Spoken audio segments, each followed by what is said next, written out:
I'm Andrew Simon, and I'm the principal clarinetist of the Hong Kong Philharmonic, and I've been there for about a quarter of a century. Orchestra obviously is going places. We have a new music director. We have a major tour already planned in some of the major concert halls of the world for next year, as early as next year.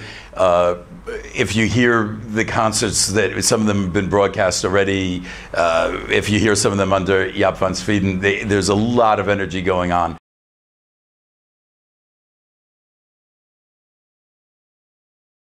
Asia is clearly the place of the future, if not the present. We have a huge population here. We have something I can't get past. The interest in people in classical music. Now you have to understand, this is their second culture. More than rivals what's going on in the West in some ways.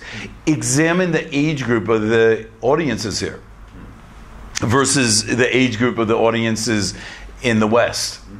Examine the interest and necessity of learning a musical instrument of an Asian child versus a Western child. Parents put a lot of pressure. The schools want to see this. The universities want to see this. This is their second culture. And still, the interest seems to be at least as much as that as the schools in the Western world.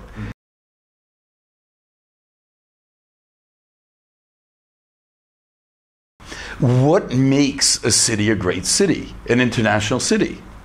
Okay? Of course, it's wonderful if you're a financial center. Of course, it's wonderful if they have restaurants and bars and, you know. But at the end of the day, all these cities, whether it's Berlin or New York or London or Paris, Tokyo, are major cultural hubs. And to make a city a great city, it can't just be on the map in one area. It can't just be, okay, we're trading stocks. What contributes is the big picture. I'm a clarinet player. Okay, I'm very sorry to say, I've got my specialized need. I'm a clarinet jock. Let's go, I'm a geek, a bit of a geek. Of course, I love music and culture and everything else, but this is where I am.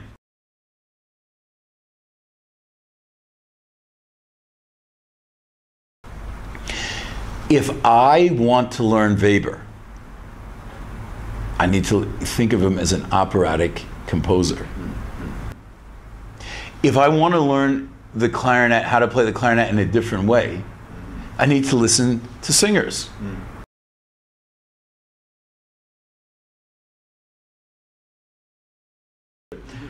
Let me give you another example.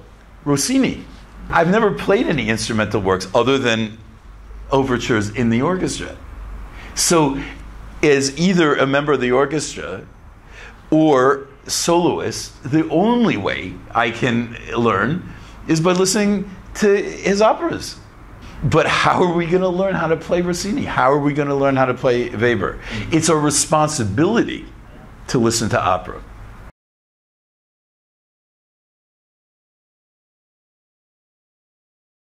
How can you possibly do justice to this sort of music if you've never heard the opera?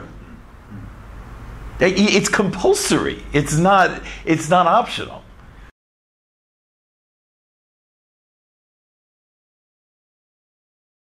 If I never listen to John Giovanni and I never listen to the Magic Flute, I'm cheating myself of understanding the characters that Mozart wrote for that can often apply to his concerti and symphonic repertoire.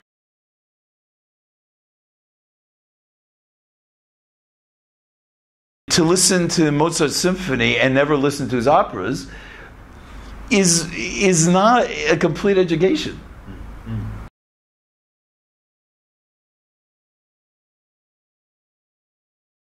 It's very practical for a music student to learn the operatic repertoire. There are operatic jobs out there. We spend all our time learning the parts of symphonies for auditions, because there are more symphonies than opera orchestras. There are very practical positions out there.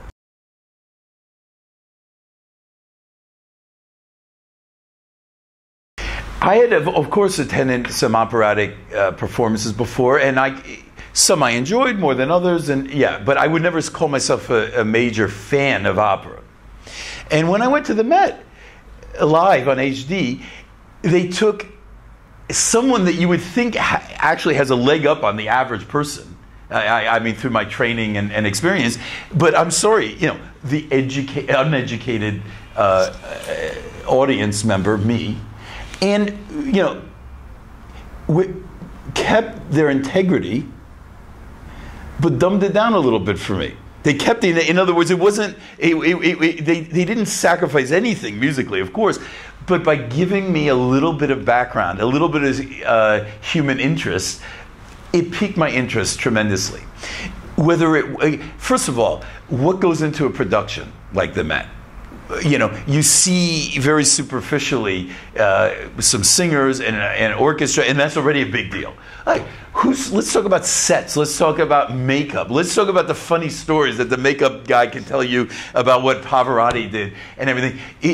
Pretty soon you understand. I'm watching something pretty big. I mean, this is not a small project, putting on an opera, okay? I mean, and all the expertise and all the training of so many parts of people that come together.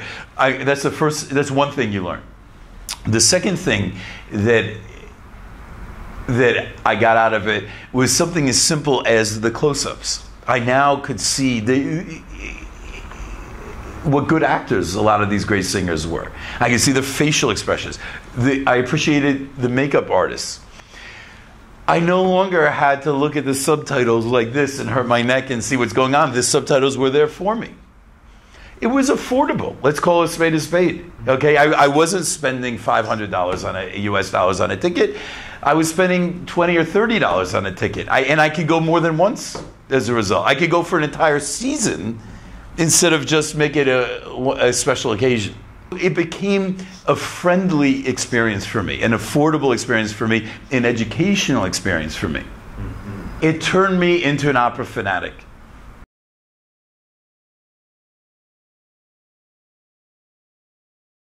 It's downright unacceptable to me to call yourself a major city and not have a regular, supported opera life.